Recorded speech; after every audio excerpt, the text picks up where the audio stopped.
자, 오늘은 마태복음 18장 합니다. 그런데 이 18장은요, 예수님의 네 번째 설교 강해가 실려 있는 게 18장이에요. 크게 5개 있다고 우리 공부했죠? 산상수훈, 파종설교, 천국 비유 설교죠. 그다음에 이제 네 번째. 오늘 공부하는 게 예수님의 네 번째 큰 설교 내용이에요. 그럼 이제 우리가 이제 항상 하는 게 뭐냐면, 자, 그럼 18장은 과연 어떤 주제로 엮여 있는 내용들이 있는가를 우리가 좀 알아봐야 되겠는데, 이것도 뭐 이렇게 쉽게 찾기는 어려워요. 그래서 한번 도입부를 한번 봅시다. 그때 제자들이 예수께 나와 이르되 천국에서는 누가 크나이까? 예수께서 한 아이를 불러 그들 가운데 세우시고, 이제 이렇게 시작을 해요. 그러니까 이 18장은 어떻게 시작을 하냐 하면은 제자들의 질문으로부터 시작하는 거죠. 제자들이 질문을 하는데 무슨 질문을 해요? 천국에서는 누가 큰 자이니까? 이렇게 질문을 하는 걸로부터 이제 18장이 딱 시작이 되니까 이걸 또 우리가 한번 유추를 해보자고. 왜 제자들 입에서 이 얘기가 나왔을까? 천국에서는 누가 큰 자입니까? 이런 질문을 한단 말이에요. 우리가 17장 마지막에는 이제 변화산 사건, 그건 이제 산 위에서 일어나는 일이고, 내려오니까 이제 산 아래하고 이렇게 비교를 해가지고 공부를 해봤잖아요. 그리고 이제 나중에 성전세 이야기가 뒤에 나오고. 그러니까 이제 아마 예수님이 제자들한테 계속 지금 막 가르치고 있는 중에 얼마 안 남았으니까 예수님이 하나님 나라에 관한 얘기들을 많이 했을 것 같아. 그러니까 이제 그들이 이 시점에서 그렇다면, 그러니까 여기 그렇다면이라는 접속사가 하나 들어가는 게 좋을 것 같아요. 그래서 어떤 신학자는 여기 그렇다면이 원문에는 있다 또 이렇게 얘기하는 사람도 있어. 그렇다면 천국에서는 누가 큽니까? 이렇게 이제 물은 거야. 근데 내가 보기에 이 질문은 이 제자들이 이렇게 물었는데, 내가 보기에는 변화산에서 세 사람이 어마무시한 광경을 봤잖아요. 너무 좋은 거야. 그래가지고 내려와가지고 또 이제 세상에서 일어나는 그 아비규환 같은 상황을 이제 또 잠시 잊어먹고 예수님한테 물어본, 아마 이 세 사람 중에 하나가 물어봤을 것 같아. 천국에서는 누가 큰 자입니까? 라고 물었지만 사실은 우리 셋 중에 누가 1번짜리에 앉아야 될까요? 오늘 말하면 여기 누가 국무총리 하는 게 맞을까요? 라고 물어보기에는 좀 쑥스러우니까, 이제 천국에서는 이제 누가 큰 자인지 이렇게 돌려서 얘기한 것 같아. 그러니까 이 자들 아직도 하나님 나라에 대한 개념이라고 그럴까, 이런 게 완전히 들어가 있다고 볼 수가 없는 거예요. 그러면서 이제 여기에 대해서 예수님의 대답이 이제 18장에 쭉 들어가 있는 거라고.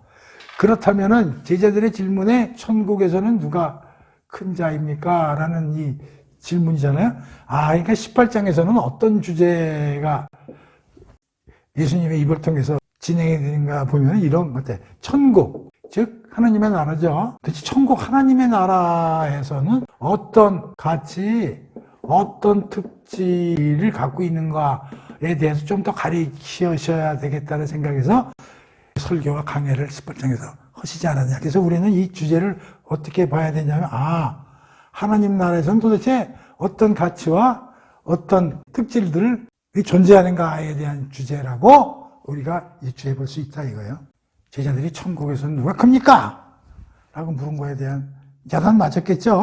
천국에서는 니들이 생각하는 그런 가치와 그런 것들이 운영되는 게 아니야 라고 아마 얘기를 했을 거라는 유추가 되죠. 근데 여기서 조금 더 나아가지고, 여기서 하나님 나라지만은 하나님 나라라는 거는 어떻게 만들어지냐면, 물론 하나님이 통치하시는 거지만 예수 그리스도를 믿는 사람들이 점점 늘어남으로써 이제 하나님 나라가 확장이 되는 건데, 하나님 나라에 들어오는 백성들의 모임을 우리가 교회라는 말 삼복음서에는 안 나오지만 이 마태복음에는 교회라는 말이 나오거든요, 2번. 조금 이따 하나가 나오지만 전에 반석 위에 내가 교회를 세우리니 이렇게 예수님이 말씀하셨잖아요. 그러니까 이 천국을 또 다른 말로 하면 뭐로 바꿀 수도 있냐면 교회로 바꿀 수도 있는 거예요. 그러니까 여기에 나오는 이야기들은 천국, 하나님 나라에서의 어떤 가치와 특징도 되지만 교회 안에서는 어떤 원칙과 가치들이 운영되어야 하는 내용도 유사하다, 그런 얘기예요. 오케이? 그리고 세상 나라에서의 어떤 가치나 원리와 분명히 어떤 틀린 얘기가 나올 거라 이런 얘기예요. 그러니까 18장에서는 그런 걸 잘 염두에 두고 지금 또 공부를 해나가는데 18장은 그렇게 길진 않아요. 길진 않는데 이것도 7개로 분해해서 공부를 해나갈 거예요. 1절에서 4절까지. 근데 여기서는 주로 어떤 주제가 나오냐면 이제 어린아이 얘기가 나와요. 어린아이. 그리고 이제 겸손이라는 단어가 나오고. 두 번째는 5절을 딱 띄어서 한번 살펴볼 텐데 5절 한번 쭉 봐봐요. 영접이라는 말이 나오죠. 그 다음에 세 번째는 6절에서요 9절까지 이제 나눠서 볼 건데 거기에 이제 어떤 단어들이 나오냐면 실족이라는 말이 나와요. 실족, 걸림돌 이런 주제를 가지고 한번 살펴보고요. 10절에서 14절까지는 잃어버린 양에 관한 얘기가 나오거든요. 다섯 번째는 15절부터요 20절까지 살펴보는데 여기에는 책임과 징계, 교회 내에서의 책임, 하나님 나라에서 책임과 징계에 관한 얘기로 나눠서 한번 볼 거고요.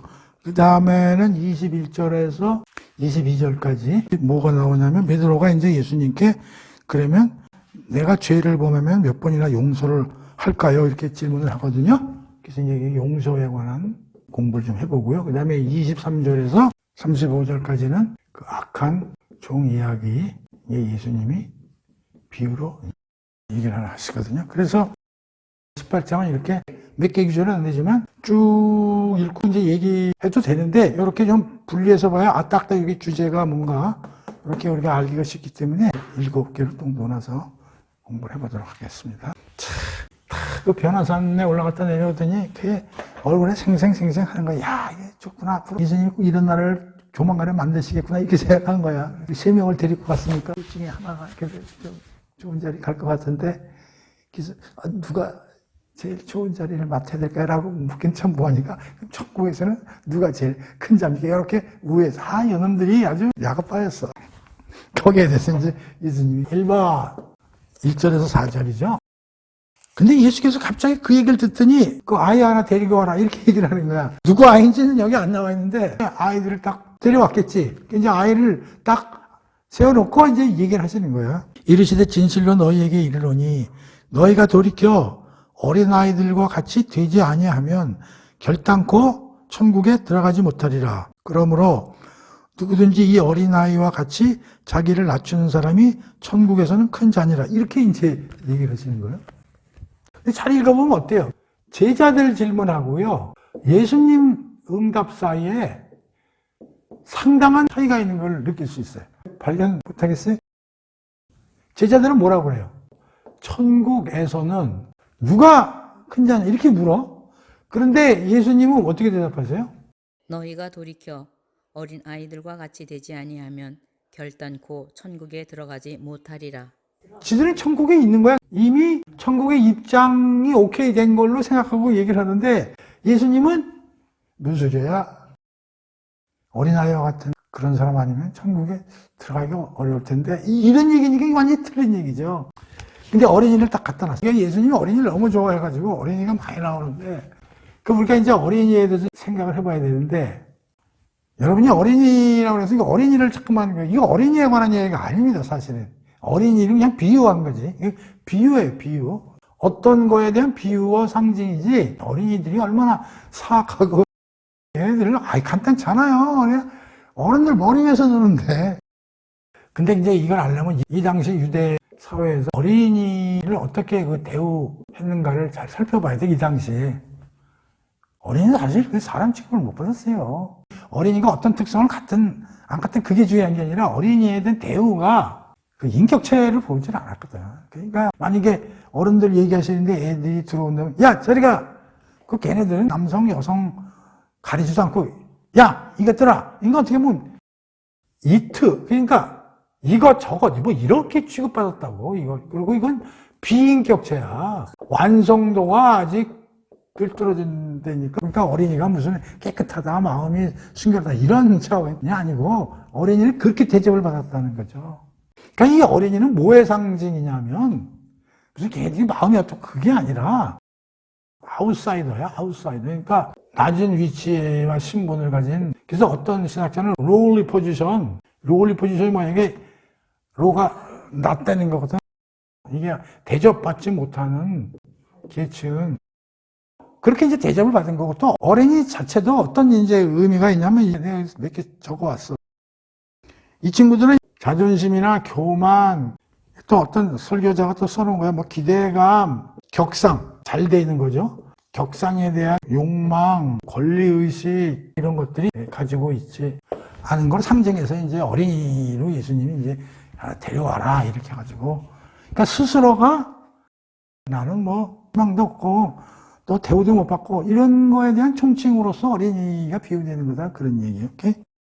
그러면서 예수님이 뭐라고 그러냐면 하나님 나라에 들어갈 수 있는 대상이 어린이같이 자기 자신을 낮추는 자다. 이제 이렇게 얘기를 한 거예요. 그러니까 나 같은 사람은 비전도 없고 답도 없어. 다만 오로지 하나님이나 예수님의 은혜나 은총으로 밖에는 내가 뭐 유익을 얻을 게 있겠냐. 이렇게 생각하는 사람들이 바로 천국에 들어갈 수 있는 사람들이라고 예수님이 이제 얘기를 하는 거예요. 오케이. 이거는 뭐 우리도 산상수훈에서 얘기하는 팔품을 이런 사람들은 어떤 사람들이겠어요? 그러니까 심령이 가난하거나 애통해하는 자들, 이렇게 본인을 느끼고 있는 사람들이 하나님 나라에 가는 거다. 그런 얘기죠. 그러니까 이 얘기는 큰 자니 무슨 뭐 얘네들도 세상 가치로 따지는 거야. 예수님은 지금 완전히 뒤집으시는 거죠. 세상에서는 잘나고 출세하고 얼굴 잘생기고 돈 많고 좋은 학교 나오고 이런 애들이 큰 자리로 가는 거 아니에요? 많이 뒤집잖아요. 아이고, 아니다. 여기서 중요한 거는 뭐냐면 겸손. 이게 주제예요. 그러니까 하나님 나라에서는 특히 교회 안에서는 어떤 것들이 가장 중요한 성품 중에 하나냐면 겸손. 겸손과 낮추는 자만이 하나님 나라로 들어갈 수 있는 자격을 갖춘 사람. 그러니까 무슨 이들이 큰 거 자랑하고 앉았는데 하나님 나라에서는 너 잘났다, 나 스펙 좋다. 그거 의미 없다. 이제 그런 얘기요. 그게 이제 첫 번째 예수님이 이제 얘기해 주시는 거고요. 그러니까 이걸 하나님 나라로 생각하지만 교회로 생각해 보자고, 교회. 하나님 나라의 확장은 교회의 확장을 통해서 이루어지기 때문에 교회 공동체 내에서 우리 성도들이 갖춰야 될 첫 번째 덕목이 뭐야? 겸손이야. 자, 그 다음에 두 번째 봅시다. 두 번째는 5절이죠. 5절에는 무슨 단어가 나옵니까? 누구든지 내 이름으로 어린 아이 하나를 영접하면 곧 나를. 자, 영접이라는 단어가. 그러니까 사회적 어려운 계층. 이걸 이제 어린아이로 표현했고, 이들을 어떻게 하는 거야? 그러니까 교회 내에서는 누가 영접을 받고 환영을 받아야 돼? 사회적으로 어려운 계층. 그렇죠. 이런 사람들. 그러나 오늘날도 교회는 어떻게 민코트 입고 다이아몬드 끼고 이런 엄마들이 좀 대우를 받겠죠. 고린도 교회 같죠. 그렇게 하면 안 된다는 거예요. 이런 자들을 교회에서는 영접해야 되고, 이런 자들이 절대로 교회에 와가지고 지탄을 받거나 비난을 받거나 해서 절대 안 된다. 그런 얘기죠. 그러면서 예수님이 뭐라고 그러냐면 이들에게 하는 것이 곧 나를 영접하는 것이다. 이렇게 얘기를 하죠. 다시 말하면 사회적 어려운 계층이 곧 예수다. 이런 얘기죠. 그러니까 우리가 항상 교회 안에서 어려운 사람들 보면은 예수님이다. 이렇게 생각해야 돼요. 잘 받들고 섬겨야 되겠구나. 이런 생각을 해야 된다. 그런 얘기. 오케이? 그래서 이제 교회 공동체. 다시 말하면 하나님 나라. 똑같은 뜻을 쓸 겁니다.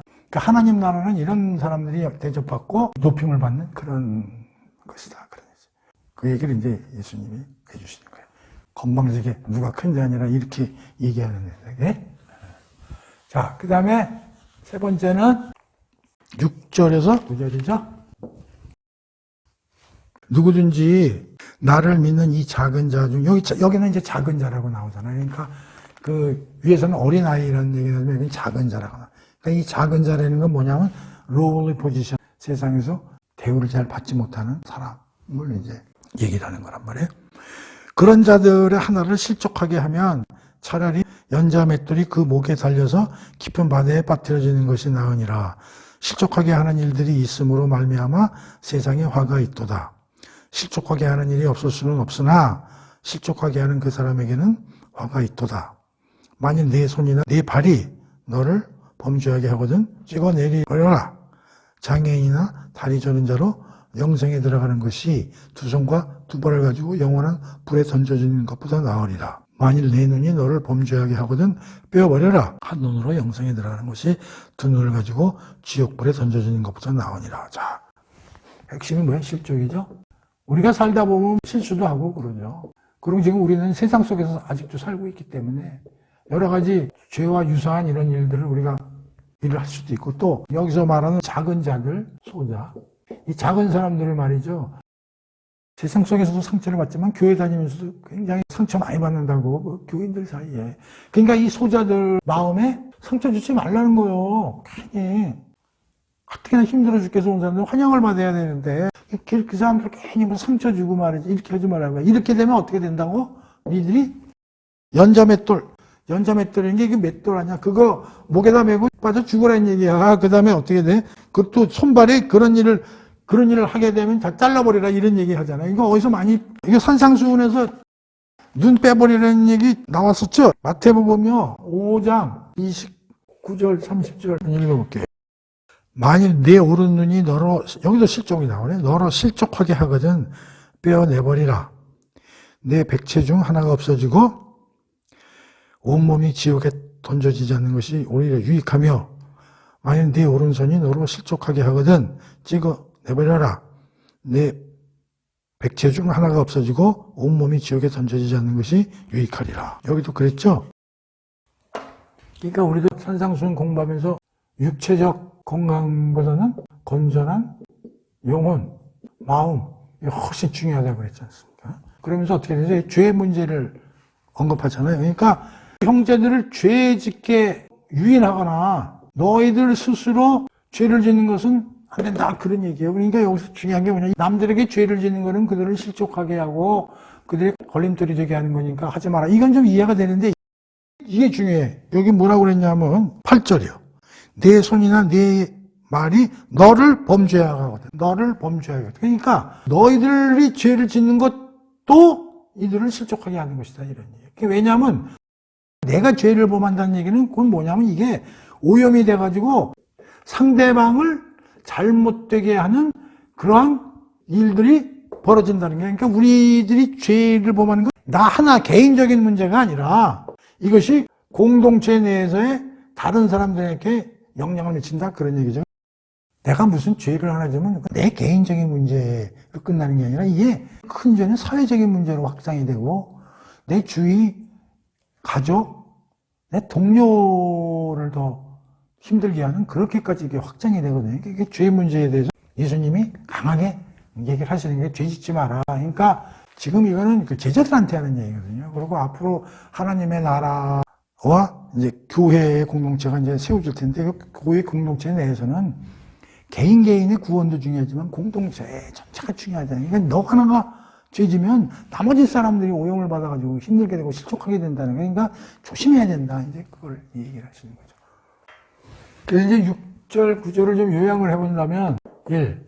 죄와 유혹에 타협하지 말라. 개인 문제뿐이 아니라 공동체에도 악영향을 미치기 때문이다. 그래서 그 예수님께 전심으로 헌신해라. 예수님께 전심으로 헌신하지 않으면 죄와 유혹에 반드시 물들게 돼 있다는 거예요. 그러니까 예수님께 올인해라, 이런 얘기죠. 전심전력으로 예수님 말씀대로 살고자 하지 않으면 그것이 곧 형제들이 죄를 짓게 하는 일이다, 그런 얘기요. 그 다음에 다른 사람들을 하나님께 인도하는 일에 디딤돌이 되도록 해야 된다. 걸림돌이 아니라 디딤돌이 되게 해야 된다, 그런 얘기예요. 그 다음에 자기 자신에게 강인해야 된다. 다시 말하면 자기 자신에게 엄격하고 강인하게 해야 다른 사람들을 실족하지 않게 그렇게 된다는 거죠. 그래서 육신을 잘 관리하고 통제해야 된다, 그런 얘기요. 그래서 이 죄 문제는 나 개인뿐 아니라 제3자에게도 어마어마한 영향을 미치기 때문에 예수님께서 이런 얘기를 하신 거다, 그런 얘기요. 그래서 6절에서 9절까지. 그러면서 이제 이거와 관련돼가지고 네 번째죠. 10절에서 14절까지 이제 잃어버린 양에 관한 얘기가 예수님께서 하시는데 한번 읽어봅시다. 3가 이 작은 자 중에 하나도 없인 여기지 말라. 실족하거나 그들이 죄짓게 이런 일을 하지 말라는 거예요.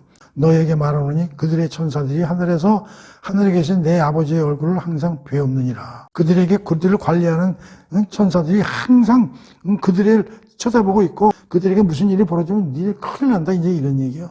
하나님이 가만 안 두신다 이제 그런 얘기예요. 그러면서 예를 이렇게 드시는 거예요. 너희 생각에는 어떠하냐. 만일 어떤 사람이 양 100마리가 있는데 그 중에 하나가 길을 잃었다면 그 아홉 마리를 산에 두고 가서 그 길 잃은 양을 찾지 않겠느냐. 진실로 너에게 이르노니 만일 찾으면 길을 잃지 아니한 99마리보다 이것을 더 기뻐하리라. 이와 같이 이 작은 자 중에 하나라도 잃는 것은 하늘에 계신 너희 아버지의 뜻이 아니니라. 그러면서 100마리 중에 한 마리를 잃어버렸을 때 어떻게 되냐. 끝까지 가서 찾아야 한다. 그 잃어버린 양의 비유는요. 누가복음에 잘 나와 있어요. 누가복음 15장을 보면요.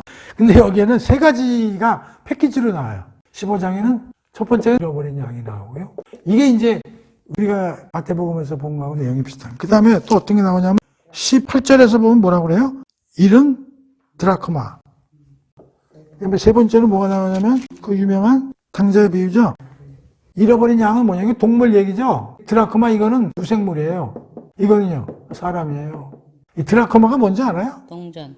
동전인데 이게 이 스토리가 뭔지 알아요? 한번 읽어볼까요? 8절 한번 봅시다. 어떤 여자가 10 드라크마가 있는데 하나를 잃으면 등불을 켜고 집을 쓸며 찾아내기까지 부지런히 찾지 아니하겠느냐. 또 찾아낸즉 벗과 이웃을 불러 보고 말하되 나와 함께 즐기자. 잃은 드라크마를 찾아내었느라 하느라. 옛날에 이제 그 젊은 여자들이 이제 어렵고 그러면은 우리도 결혼식 할 때 뭐예요? 반지하고 뭐 이렇게 해주고 그러잖아요. 근데 반지를 뭘로 하냐면 그 동전 있잖아요. 반지. 10개 드라크마를 이렇게 반지를 꿰서 만드는 거야. 이렇게. 목걸이라든지 이런 식으로 이렇게 쭉 이렇게 연결해가지고. 그래서 이제 그 결혼할 때 이제 지참해가지고 예물로 이렇게 가져가고 그러는 건데 그 중에 이 하나가 날아간 거야. 그러니까 이 여자가 그냥 등불을 켜고서 계속 찾는 거지. 그래서 찾았어. 찾아낸 즉 벗과 이웃을 불러. 이게 뭐 벗과 이웃을 부를 것까지는 아닌데 이렇게 예수님이 얘기를 하신 거야. 그러니까 이게 무슨 얘기냐면 이 하나가 되게 중요하다는 거지. 여기서 이게 하나가 빠지면 이게 무형지물이라는 거지. 근데 잃어버린 양에서는 재밌는 게 뭐냐면 100대 1이고 여기는 10개 드라크마 중에 하나가 잃어버린 10대 1이고 여기는 아들이 몇이야? 2명. 그러니까 이렇게 세 가지를 가지고 비유를 하시는 거야. 예수님이. 이게 뭐냐면 잃어버린 하나가 그렇게 중요하다는 거야. 없어진 거 하나가. 어떤 사람은 이런 얘기를 해요. 그 목자 이상하다. 99마리 지켜야지. 한 마리 지키면 어떡하느냐. 한 마리 지키러 갔다 99마리가 도둑 맞으면 어떡하느냐. 이렇게 얘기하는 사람도 있어. 그렇듯하죠. 예수님은 99마리 지금 신경 안 쓰고 한 마리 신경 쓰시는 거 아니에요. 그러니까 예수님은 무슨 얘기냐면 아무리 작고 미약하고 하지만 이것은 그 나름대로 존재 가치 그 자체가 갖고 있기 때문에 굉장히 중요한 것이다. 특히 더 중요한 건 공동체가 중요한 거예요. 공동체.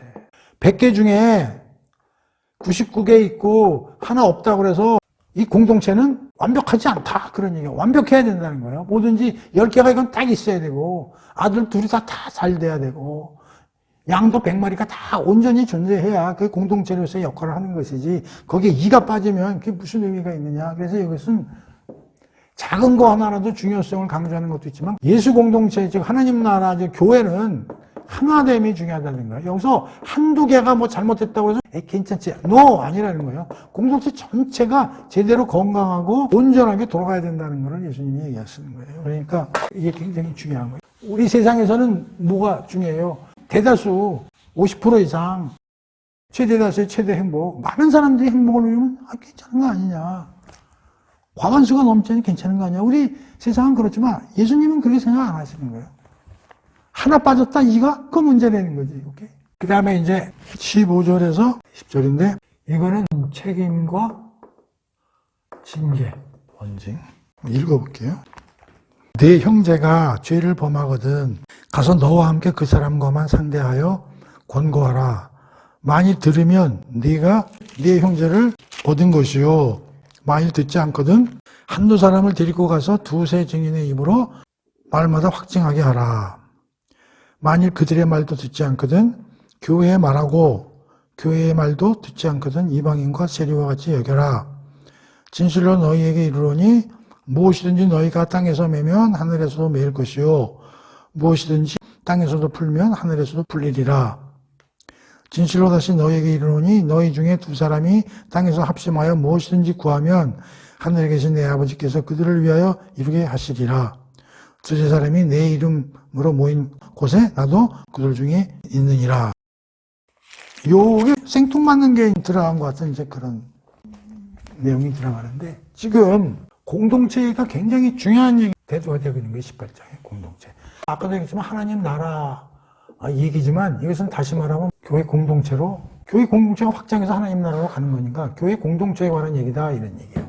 자, 그런데 지금 교회 공동체에서 해야 될 일이 첫 번째, 로울리 포지션, 어린아이와 같은 상징을 가진 계층이 교회 공동체의 주체가 돼야 되고, 두 번째, 그들이 여기서 영접받고 환대받아야 하고, 이 안에서는 형제를 죄를 짓게 하거나 실족하게 하는 자들은 안 된다. 죄의 문제, 그리고 공동체 안에서의 성결 문제를 지금 얘기하고 있고, 네 번째, 잃어버린 양 얘기를 하면서 잘못되면 모든 사람이 나서서 찾아서 회복시키고 건강하게 만들도록 해야 된다는 얘기를 지금까지 쭉 해온 거예요. 그러면서 이제 다섯 번째 이 얘기가 나오는 거예요. 이 얘기가 뭐냐면, 이게 세상 속에서 아직 운영이 되고 있기 때문에 열심히 우리가 이런 일을 하려고 하더라도 잘못된 일이 벌어질 수가 있다는 거지.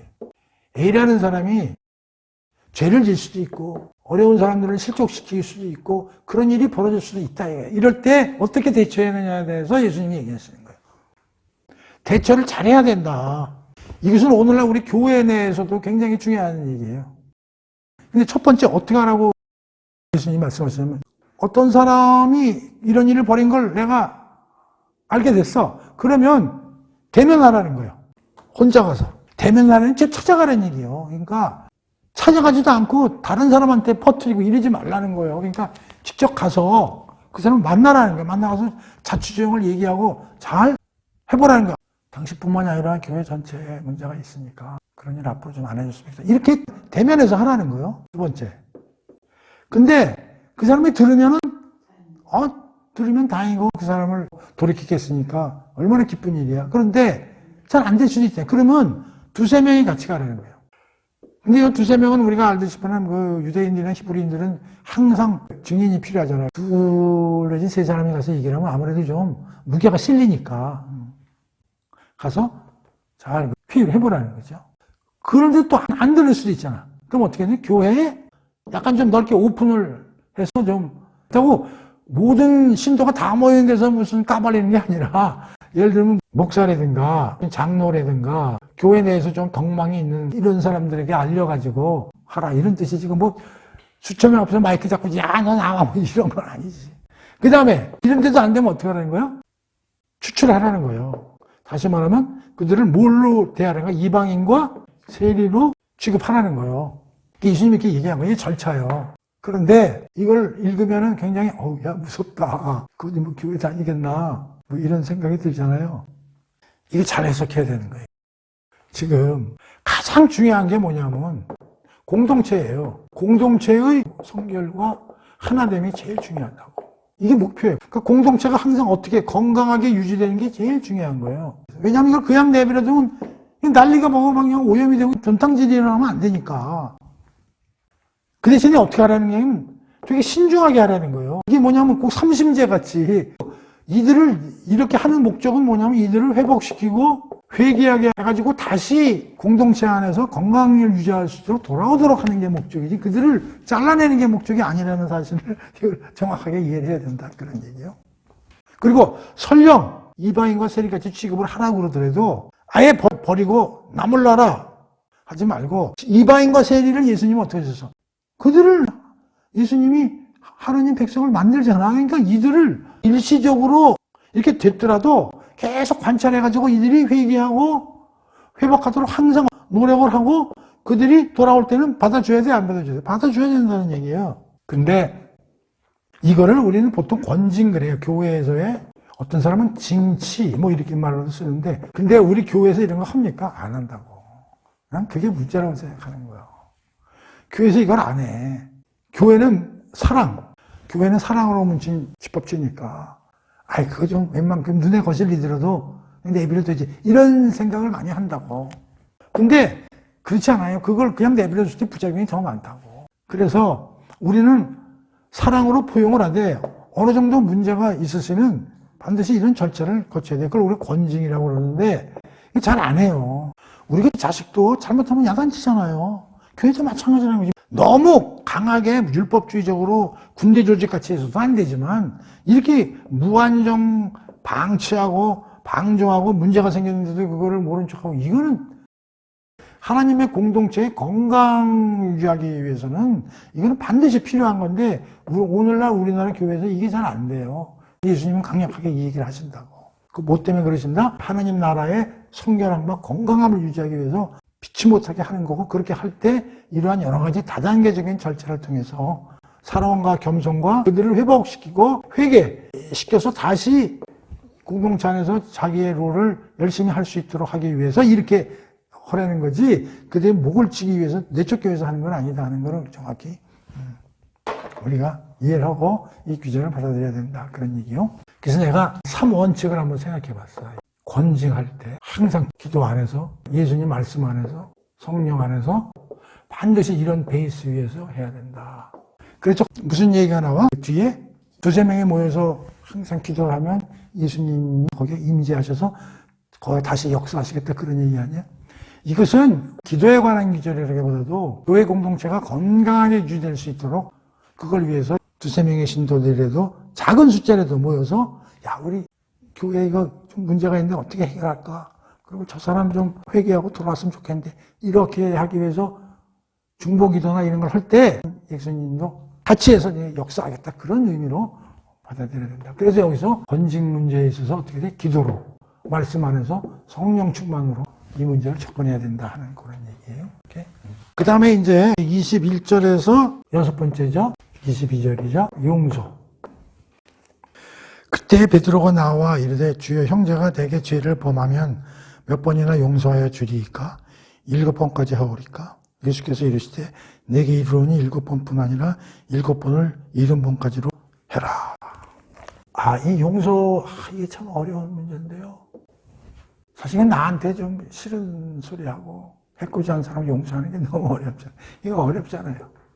근데 교회 내에서는 용서가 핵심이라는 거예요. 교회 내에서 용서 문제가 해결이 안 되면 교회는 제대로 굴러갈 수가 없다는 거지. 용서가 없으면 어떻게 돼요? 분노가 일어날 거예요. 신경질 나고요. 씩씩대고요. 혈압 오르고요. 이래가지고 교회 공동체가 제대로 돌아가겠어요. 그래서 베드로가 가만히 생각해 이걸 얼마큼 참아야 되나? 그냥 참아야 되는 한계를 자기가 얘기를 한 거야. 7번으로. 보통 유대인 사회에서도 용서하면 3세 번, 우리가 3세 번은 용서해 준다 이런 얘기가 있잖아요. 그러니까 곱하기 2 한 거야, 베드로가. 6번. 그러니까 보통 3세 번, 3 곱하기 2. 에이, 하나 더 써. 그래서 예수님, 7번 정도 참으면 괜찮지 않겠어? 근데 예수님이 뭐라 해? 곱하기 70배 더 해라. 그럼 490번 하는 얘기. 이 얘기는 뭐야? 무제한이죠. 야, 용서는 끝이 없다. 무제한이다. 가능한 한 용서는 다 해라. 끝까지 해줘라. 근데 이제 용서도 두 가지가 있는 거예요. 수직적 용서가 있고요. 수평적 용서가 있는데, 수직적 용서는 뭐냐면 하나님이 우리를 용서하신 게 수직적 용서예요. 예수님이 십자가에서 우리를 받아들이신 거라고. 수평적 용서는 그래서 우리도 형제들을 용서하는 문제가 이게 수평적 용서예요. 그런데 우리가 하나님으로부터 용서를 받은 거야. 우리가 무슨 용서해달라고 해서 한 것도 아니고 우리가 이뻐서 예수님이 하신 것도 아니고 하나님 일방적으로 용서를 해주셨다고. 그래서 우리가 용서를 얻어가지고 살아났는데 우리가 형제를 용서를 못하면 하나님 얼굴을 어떻게 보냐 이런 얘기예요.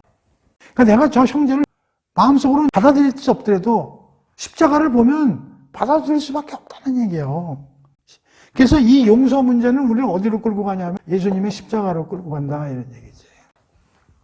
야, 하나님이 우리를 용서해가지고 우리가 하나님 나라에 들어와서 하나님 나라의 공동체의 멤버가 됐는데 그 안에서 설령 좀 무슨 문제가 일어나가지고 형제가 나를 다 섭섭하게 했다고 그러더라도 원체 찾아가라는 거야. 그러니까 하나님과 우리 사이에 누가 가해자고 누가 피해자야? 아담이 가해자지. 그리고 우리는 그 가해자의 후손이고 하나님이 피해자지. 하나님 뭐 잘못한 게 있어. 근데 하나님이 와서 우리를 용서하시잖아. 그러면 이 논리대로면 내가 피해자고 이 사람이 가해자야. 그럼 이 사람이 와서 용서를 빌면 좋지만 빌지 않더라도 네가 찾아가라는 거야. 자, 앞으로 좀 그러지 말고 내가 용서할 테니까 이제 좀 잘 지내자. 이렇게 먼저 가서 하라는 거야. 예수님도 먼저 오셨지 않느냐는 거예요. 그러니까 우리도 먼저 가서. 근데 이게 어렵지. 이게 쉽겠어요. 그놈이 와서 사과를 해도 지금 받아줄까 말까 하는데 먼저 가서 그렇게 하라는 얘기죠. 그것도 490번. 490번이라는 얘기는 무제한으로 하라는 얘기지. 왜? 교회 공동체가 건강하게 유지되기 위해서는 그렇게 해야 되고, 우리가 하나님부터 수식적 용서를 받은 주체이기 때문에 이걸 못할 이유가 없다. 그래서 내가 항상 얘기하는 게 그거잖아요. 용서 못할 것 같으면 어떡하라고? 하나님한테 맡기라니까. 쟤를 죽이고 싶어. 그 하나님이 알아서 하신다니까. 그리고 그 친구에 대한 마음 분노 이걸 풀고 편안하게 살아야 돼. 왜냐하면 우리가 교회 공동체를 가고 하나님과의 관계를 통해서 우리가 기쁨과 평강을 얻는 것이고, 예수님도 항상 예수 안에서 기뻐하라 그렇게 얘기를 하셨는데, 하나님부터 용서 다 받아서 기쁨과 평안 속에서 있어야 되는데, 어떤 사람을 용서 못해가지고 내가 분노와 불만 속에 있다면 그 하나님이 나한테 기쁨과 평강을 나한테 주시는데 그게 무용지물이 되니까. 그러니까 하나님과 나와의 관계에서 수식적 용서 문제도 이게 효과가 없어지는 거지. 우리가 어떤 사람을 용서 못하면 하나님이 우리를 용서해가지고 우리가 기쁨과 평강 속에서 있는 관계도 무너져 버린다. 이런 얘기 굉장히 중요한 얘기예요. 그래서 지금 오늘 18장에서 가장 중요한 걸 뽑으라고 하면 일, 겸손, 마지막 용서 이거라고. 그러니까 교회 공동체에 발을 딛고 사는 사람이 이 용서 문제는 굉장히 깊이 있게 우리가 받아들여야 된다. 그런 얘기예요. 그러면서 마지막으로 사례를 하나 예수님이 드세요. 그게 악한 종의 이야기예요. 23절에서 마지막까지란 말이에요. 읽어볼게요. 천국은 그 종들과 결산하려 하던 어떤 임금과 같으니 결산할 때 10,000달란트 빚진 자 하나를 데려오매. 이게 달란트는 말 나오죠? 이 달란트가 어느 정도 돈이냐 하면은 1데나리온이 하루 품삯이거든요. 근데 1달란트가 6,000데나리온쯤 된다고 해요. 그러면은 그 300일 잡고요. 그러면은 1데나리온이 하루 품삯이거든요. 365일이지만 그냥 300으로 치면은 300데나리온 그러면 1년치 연봉이잖아요. 그러면 1달란트가 6,000데나리온이라고 보면 엄청나게 큰 돈이에요. 그러니까 예수님이 이렇게 예를 드시는 거예요. 연말에 결산이 이제 할 때가 왔는데 달란트 빚진 자 하나를 데려오면, 그래서 만약에 1달란트라고 그러면 20억, 30억. 그러니까 이거는 갚을 수 없는 돈이라고 보면 돼요. 엄청나게 큰 돈인데 갚을 것이 없는지라 갚을 수가 없지. 주인이 명하여 그 몸과 아내와 자식들과 모든 소유를 다 팔아 갚게 하라. 야, 네 재산 전부 팔아가지고 나하고 계산해보자, 맞춰보자. 이렇게 되나? 그 종이 엎드려 절하며 이르되 내가 참으소서 다 갚으리이다 하거늘 그 종의 주인이 불쌍히 여겨 놓아보내며 그 빚을 탕감하여 주었다. 그러니까 빚도 탕감해주고 종에서도 벗어나게 해준 거야. 그 종이 나가서 100데나리온 빚진 동료 한 사람을, 그러니까 또 자기가 또 돈을 꽂은 사람이 있는데 100데나리온 좀 꽂은 거야. 근데 이 사람이 안 갚으니까 목을 잡고 이르되 빚 갚아라. 그 동료가 엎드려 아유 조금만 기다려 주시면 갚겠습니다. 그랬더니 허락하지 않고 이어가서 그가 빚을 갚도록 옥에 가두거늘 동료들이 그것을 보고 몹시 딱하게 여겨 주인에게 가서 그 일을 다 알리니, 아니 우리가 보기에 당신이 그렇게 많은 빚을 탕감해 줬는데 저 자식은 그 몇 푼 되지도 않는 거 빚진 놈을 갖다가 고발해가지고 저 감옥에 쳐넣었어야 하고 가서 이제 주인한테 일른 거야. 일렀더니 이 주인이 그를 불러다가 말하되 악한 종아, 내가 빌기에 내가 네 빚을 전부 탕감해 주었는데 도대체 내가 너를 불쌍히 여긴 것 같이 너도 내 동료를 불쌍히 여김이 마땅하지 아니하느냐 하고 주인이 노하여 그 빚을 다 갚도록 그를 옥졸들에게 넘기니라. 너희가 각각 마음으로부터 형제를 용서하지 아니하면 너희 하늘 아버지께서도 너희에게 이와 같이 하시니라. 그러니까 이게 예야, 예. 여기서 주인은 누구야? 하나님이에요. 여기서 종은 누구예요? 우리예요. 그러니까 하나님이 예수를 통해서 우리의 어마어마한 갚을 수 없는 걸 용서를 해 주셨는데 우리는 다른 놈을 용서를 안 해. 그러니까 여기서 예수님이 뭐라 그래? 이런 모라지는 다시 잡아내겠다고 그러시잖아요. 그러니까 이 용서 문제가 매우 중요하다는 거지. 남을 용서하기 어려우면 내가 하나님한테 용서받은 걸 생각해봐라 이런 얘기지. 남을 용서하지 못할 이유가 없다는 게. 근데 그게 안 돼요. 안 되죠. 그때 그냥 하나님한테 맡기라는 거지. 아, 하나님, 저녁 꼴도 보기 싫은데 그냥 하나님 해결해 주세요. 아유, 나 이제 잊을 남이자. 최소한 그 정도로, 용서 못해, 그 정도라도 하자는 거지. 그래서 18장을 이제 쭉 한번 읽어봤는데 그렇게 어려운 건 없어요. 다만 중요한 건 뭐냐? 천국에서 누가 큰 자니니까에 대한 질문에 대해서 예수님이 말씀하셨다. 그럼 이건 어떤 주제냐 하면 하나님 나라, 크게는. 다시 말하면 앞으로 우리 교회 공동체,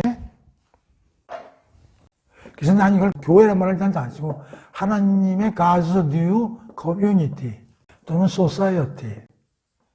난 이렇게 많이 이제 난 교회란 말을 쓰기 싫어가지고 그러니까 하나님은 이 교회 내에서 하나님 나라 축소파는 이 교회 내에서 어떠한 가치들이 원리 원칙을 가지고 운영되었는가. 그 제자들이 천국에서 누가 크냐는 질문을 통해서 예수님은 우선 어려운 자들을 환영하고 어려운 자들이 천국의 주인이고 어려운 자들을 갖다가 잘 환영하고 잘 접대해야 된다. 겸손을 유지해야 된다. 그리고 교회 공동체는 절대 죄가 들어와가지고 그 건강을 해쳐서는 안 된다. 그래서 니들이 앞서서 다른 사람들을 실족하게 하거나 절대 그렇게 해서는 안 된다. 그렇게 하는 일이 있으면 니네 손발을 잘라는 안이 있더라도 절대 그렇게 하지 말아라. 계획을 하시고. 그리고 교회 내 어쩔 수 없이 그러한 문제가 일어날 수도 있다. 그럴 때 그 문제를 어떻게 슬기롭게 대처해야 되느냐 하는 그 절차에 관한 문제. 절차를 하더라도 두세 살의 모상상 기도 속에서 사랑과 겸손의 마음으로 상대방을 쳐내는 게 아니라 회복시키고 회개시키는 그런 마음을 가지고 그리고 마지막에 용서 문제. 교회 공동체에서 용서 문제가 해결이 안 되면 교회 공동체는 살아 움직일 수가 없다. 그러면서 마지막으로 비유로 예수님이 악한 종의 이야기를 마지막 비유로 설명하시면서 네 번째 큰 강해 설교를 마치신 거예요. 그래서 오늘 이제 18장 공부해봤고요. 다음 시간에 이제 19장부터 또 새로 공부를 해 나가도록 하겠습니다. 자, 오늘 공부 이걸로 끝.